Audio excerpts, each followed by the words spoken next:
अस्सलामु अलैकुम रहमतुल्लाहि व बरकातुहू। ग़ुलाम नबी आज़ाद कांग्रेस से आज़ाद हो गए हैं, ये बात आप सभी लोग जान चुके हैं।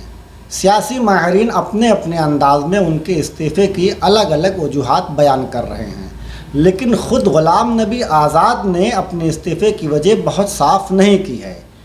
एक तरफ वो राहुल गांधी को नातजर्बाकार तो दूसरी जानिब सोनिया गांधी के तारीफ़ों के पुल बांध रहे हैं। यहाँ समझने वाली बात यह है कि राहुल गांधी की नातजर्बाकारी का ग़ुलाम नबी आज़ाद के इस्तीफ़े से क्या ताल्लुक़ है। मेरी समझ से ये इल्ज़ाम बेबुनियाद है।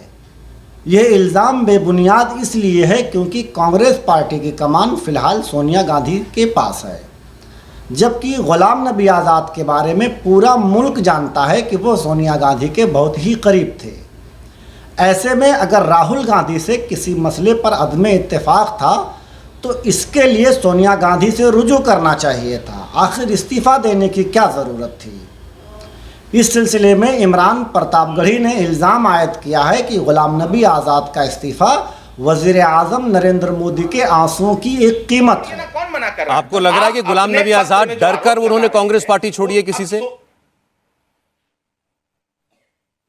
नहीं, नरेंद्र मोदी जी ने जो आंसू बहाए थे विदाई समारोह में, उन आंसुओं का कर्ज उतारा है उन्होंने। तो आप सीधा इल्जाम लगा रहे हैं उन पर कि उनके मन में बीजेपी के लिए कोई प्रेम है? उन्हें पार्टी का कर्ज उतारना चाहिए था, वो नरेंद्र मोदी जी के आंसुओं का कर्ज उतार रहे हैं, ये अच्छा नहीं है। दरअसल इमरान प्रतापगढ़ी ने 9 फरवरी 2021 को राज्यसभा में पेश आए एक वाक़या की तरफ इशारा किया है, जिसमें वज़ीर आज़म नरेंद्र मोदी ने ग़ुलाम नबी आज़ाद को जज्बाती अलविदाइया दिया था। दूसरे लफ्ज़ों में कहा जाए तो इमरान प्रतापगढ़ी ग़ुलाम नबी आज़ाद के बीजेपी ज्वाइन करने का दावा कर रहे हैं। ग़ुलाम नबी आज़ाद अगर बीजेपी में जाना चाहते हैं तो इसमें बुराई क्या है। पहले वो मुसलमानों के छुपे दुश्मनों के साथ थे, जबकि अब खुले दुश्मनों के साथ रहेंगे। ये बात ठीक है कि कांग्रेस में रहते हुए ग़ुलाम नबी आज़ाद ने बहुत कुछ हासिल किया है, लेकिन यह सिक्के का महज एक ही पहलू है, जबकि सिक्के का दूसरा पहलू यह है कि ग़ुलाम नबी आज़ाद ने भी कांग्रेस को कुछ कम नहीं दिया है। ग़ुलाम नबी आज़ाद अकेले ऐसे नेता थे जिन्हें कांग्रेस का संकट मोचन कहा जाता था। गुज़िश्ता 50 सालों में जब और जहां ज़रूरत पड़ी, ग़ुलाम नबी आज़ाद ने कांग्रेस को अपने खून पसीने से सींचने का काम किया। ग़ुलाम नबी आज़ाद को खुदगर्जी का ताना देने वाले अपने आप से क्यों नहीं पूछते कि मुशायरों का शानदार कारोबार चल रहा था, इसके बावजूद भी क्या ज़रूरत थी जो सियासत में कूद पड़े। दरअसल इमरान प्रतापगढ़ी ग़ुलाम नबी आज़ाद के सहारे एक बड़ा मुस्लिम नेता बनने की कोशिश कर रहे हैं, लेकिन चूहे बिल्ली के इस खेल में इमरान प्रतापगढ़ी ये भूल गए कि ग़ुलाम नबी आज़ाद कभी भी मुसलमानों के लीडर थे ही नहीं। हमेशा से उनकी तमामतर वफादारियाँ सिर्फ़ और सिर्फ कांग्रेस के साथ थीं।